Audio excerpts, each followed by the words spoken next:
Sudan is facing a massive humanitarian crisis. Brutal attacks on civilians have now led to food shortages and starvation. Hollywood superstar George Clooney is urging the United States to take action.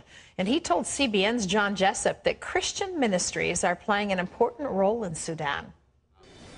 It's a world away from the glitz and glamour of Tinseltown. Where is it? Do you see it? And while that recognizable face and voice belongs to one of Hollywood's top leading men, make no mistake, this is no movie set. Antonov is coming in, so we're going to go to the caves. Okay, we're moving. Rather, it's often a daily occurrence for the Nubian people living near the border of Sudan and South Sudan, a region caught in the middle of violence by the Arab-dominated government in Khartoum against a mostly black Christian population. Clooney traveled there to document what he calls war crimes, which include bombing attacks, burned down villages, and ethnic killings.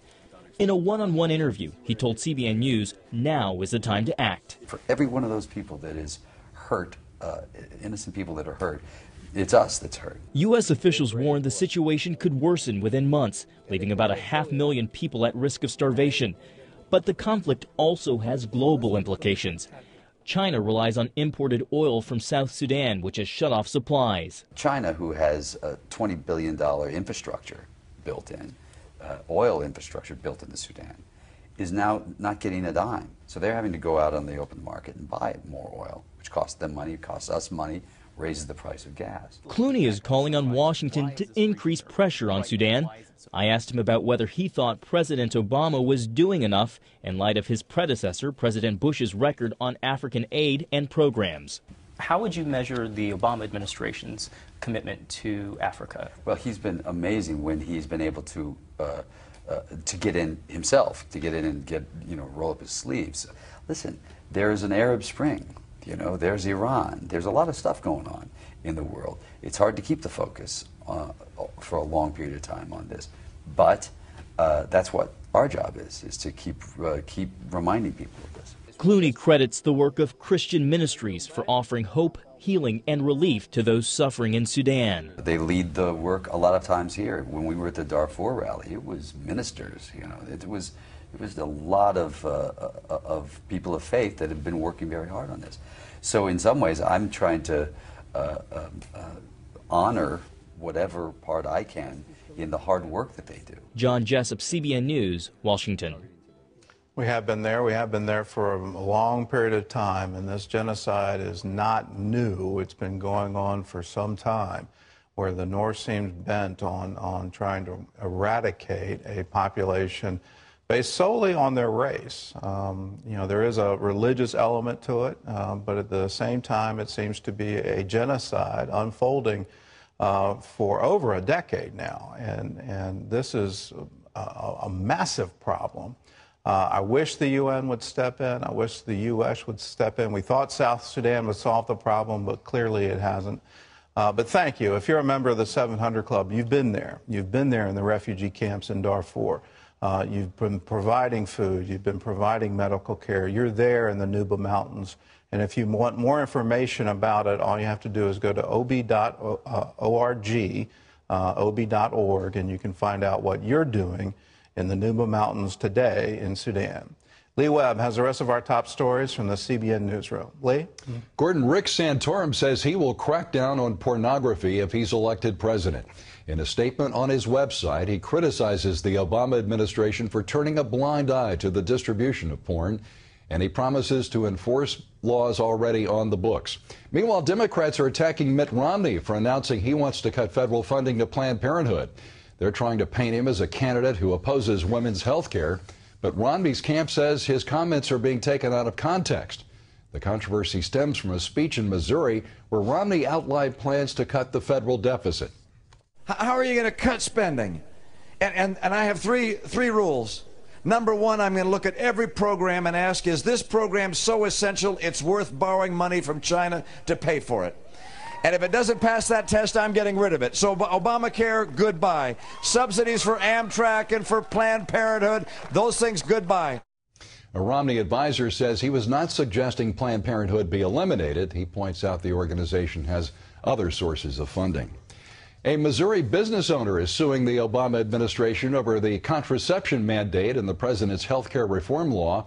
Frank O'Brien is Catholic, and he says being forced to provide his 90 employees with contraception is a violation of his faith. The American Center for Law and Justice filed suit on behalf of O'Brien's company. Several church-affiliated institutions are also suing the Obama administration over that mandate. O'Brien is believed to be the first secular company to sue. A record tornado season continues. This time, Michigan is the target. Rain, hail, and high winds moved across southeastern parts of Michigan Thursday.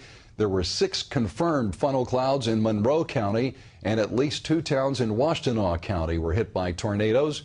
Emergency officials are still calculating the damage to homes and businesses. No lives were lost, but residents say they've never seen a storm of this magnitude. We just shut the door and prayed and held hands and stuff, and we kept calling our husbands and telling them not to come home. A tornado also hit a neighborhood in Ida, Michigan.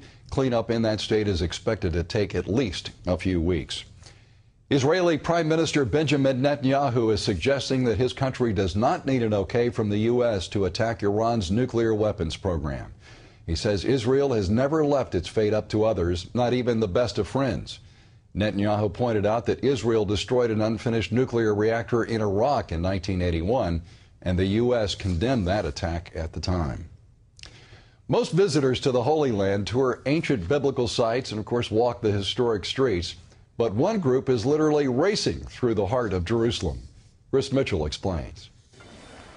Early Friday morning, thousands took part in Jerusalem's second annual International Marathon. The runners came from more than 50 countries. It's part of an experience to come to one of the most important cities in the world, one of the most ancient cities in the world as well. And to be part of this experience is a fantastic feeling. To run in a unified Jerusalem, show the world that Jewish people are alive, running, kicking. It's a normal city, a great city, destination city. There's nothing better. The marathon is on its way to becoming one of Israel's largest sporting events. It's only 2 years old, but Jerusalem Mayor Nir Barkat told a pre-race rally the race is becoming a destination marathon. Jerusalem is in the short list of the most important experience marathons of the world. The track is challenging, breathtaking. People just love running the streets of Jerusalem. It's an amazing thing, and unlike any other place in the world, usually people go to a flat city to get a better result. When they come to the hilly city of Jerusalem, it's not for the best result in the world, it's for the best experience. A highlight for many of the runners is the opportunity to run in the land of the Bible and through the streets of Jerusalem's old city. Such a privilege, and just to know that this is where Jesus walked, and that it's just so historic, and it's what I read about growing up in the Bible. This is God's city. He gave me the gift to run, and this is going to be very special for me. In addition to the marathon, runners can choose several other races, including a half marathon and 10-kilometer or 4-kilometer distances. The routes trace in and around Jerusalem's city limits. African runners dominated this year's race, and the conditions were cold and rainy. But despite the weather, many encouraged others to come next year. Chris Mitchell, CBN News, Jerusalem. Looks like a challenging course. Well, if you see people lining up outside a building in your town, it's probably at the Apple Store. At 8 o'clock this morning, the latest version of the iPad went on sale. iPad 3 has a much clearer display, we're told, faster processor, and an improved camera. Some lines began forming outside Apple stores yesterday. Apple ran out of supplies quickly during the debut of the second iPad last year, and many customers simply don't want the wait that comes along with ordering online. At the front of one line was Steve Wozniak, Apple's co-founder. No, we're going to be doing a lot less thinking in the future. The computer's going to think for us, and they're going to get much better at thinking than we are. Wozniak said there's nothing quite like coming out on opening day. The new iPad, by the way, cost $499. Gord, you going to get one? No, I'm not lining up yet, but curiously, I think my father's going to get one, and he's a real iPad fan. Well, what do you think of what Wozniak is saying? Oh, I think it's just what we need, people thinking less. By a word. There's already language for it where people are talking about, well, I have my computer-aided brain, and and they're literally saying my meat brain. And that the computer brain is remembering more, and they're putting more things into the clouds, the cloud, the amount of I mean, people are literally taking photographs of what they ate for breakfast and posting that so they can have a record of all their memories of their life. What do you think about all that kind of stuff? I'm trying to forget what I ate for breakfast this morning, so I'm not too into that. Yeah. Good granola bar. Isn't that interesting in a camera shot? The Democratic Party in one Florida county caused a big stir by flying an American flag featuring an image of President Obama. Here's what it looks like. These photos taken by a group called FiscalRangers.com. The Orlando Sentinel reports the flag was flying for several months. Some veterans, though, saw it and were outraged. They call it a desecration of the American flag. The Lake County Democratic Party has taken it down. The St. Louis Rams teamed up with Operation Blessing to help tornado victims in Harrisburg, Illinois.